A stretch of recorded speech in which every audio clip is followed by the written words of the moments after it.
Yes, bwana, siku ya leo ambayo ni tarehe 3 ya mwezi huu wa 5 mwaka 2025 ambayo ni siku ya Jumamosi, mtoto wa Mario pamoja na Paula ameweza kutimiza mwaka mmoja tangu siku walipoweza kuzaliwa.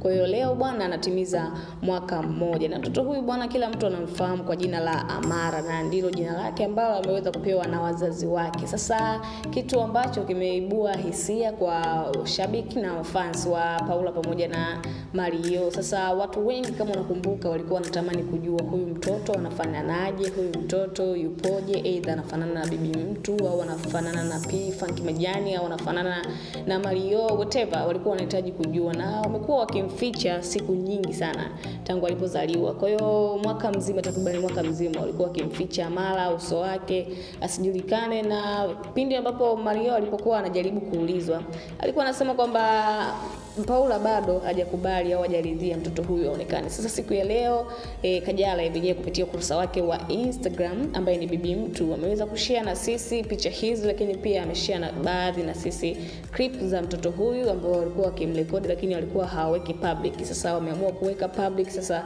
watu wote tunashuhudia, watu wote tunaona, na hii nadhani ni kwa sababu siku ya leo ni birthday ya Amara.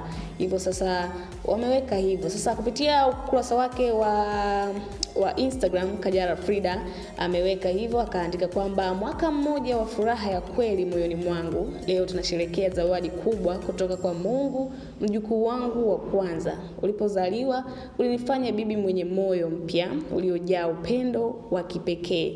Kila tabasamu lako ni dawa, kila hatua yako ni ushindi, na kupenda kuliko maneno, na nitahakikisha unakuwa ukijua kwamba una mzazi lakini pia una bibi ambaye anasimama nawe kwa sala na upendo.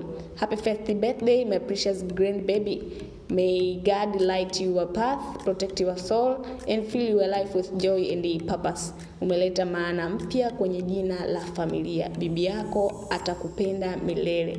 Afa mention hapo presence Amara. Sasa ni kitu ambacho kimekuwa ni kizuri. Kwa hiyo leo tunatarajia kwamba nyumbani kwa Mario kutakuwa na party kubwa, kwa sababu familia nzima ya Kajala itakuwa pale pamoja na P-Funk Majani hatakuwepo pale. Kwa hiyo sasa kwa upande wa comment section watu wamejaribu kucomment jinsi wawezavyo. Kuna huyu anaitwa Aileen Uwoya akasema kwamba Yesu amtunze. Kuna mwingine akasema mjukuu wa taifa, Mungu azidi kumbariki, amen. Ndio mjukuu wetu wa kwanza aliyetuita bibi wa dada wote wa mjini, maanti wote wa mjini, sio tena aunt, tumekuwa mabibi kwa mjukuu wetu. Happy birthday Princess Amara.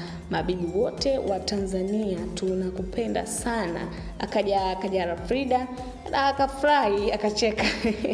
Kuna mwingine anaitwa Jokate Mwegelo, huyu ni kiongozi, akasema kwamba Mungu amjalie kila jema. Sasa wengi wamecomment jinsi ambavyo walikuwa wana expect. Sasa wamejaribu kufunguka. Wengine walidhani kwamba anafanana na Kajala, wengine walidhani anafanana na Mario. Kwa hiyo sasa leo wamejaribu kuona kwamba huyu mtoto anafanana na nani. Sasa na yeye pia Paula, bila kusahau, kwenye ukurasa wake wa Instagram akaandika kwamba leo natabasamu kwa sababu mwaka mmoja uliopita moyo wangu ulizaliwa tena.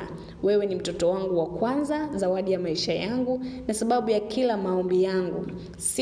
Kila siku nawe ni somo, ni furaha, ni baraka. Happy 50th birthday my love. Umenigeuza kuwa mama mwenye nguvu, uvumilivu na upendo wa kweli. Nitakupenda, kukulinda na kukuombea hadi pumzi yangu ya mwisho. You made me a mother and that changed everything. Mention pale Amara. Kwa hiyo sasa unaona jinsi ambavyo kila mtu amekuwa so excited kuhusiana na uwepo wa Amara. Haijalishi ni bibi mtu, babu mtu, baba mtu, mhusika, kwa sababu huyu ni mtoto wa kwanza kwa Paula pamoja na Mario. Sasa leo ndio siku ya birthday. Hakikisha kwamba una stay hapa ni kusogezea matukio yote ambayo yata happen leo kwenye birthday hiyo. Sasa hakikisha una subscribe, like, comment na kushare. Asante. Drop your comment.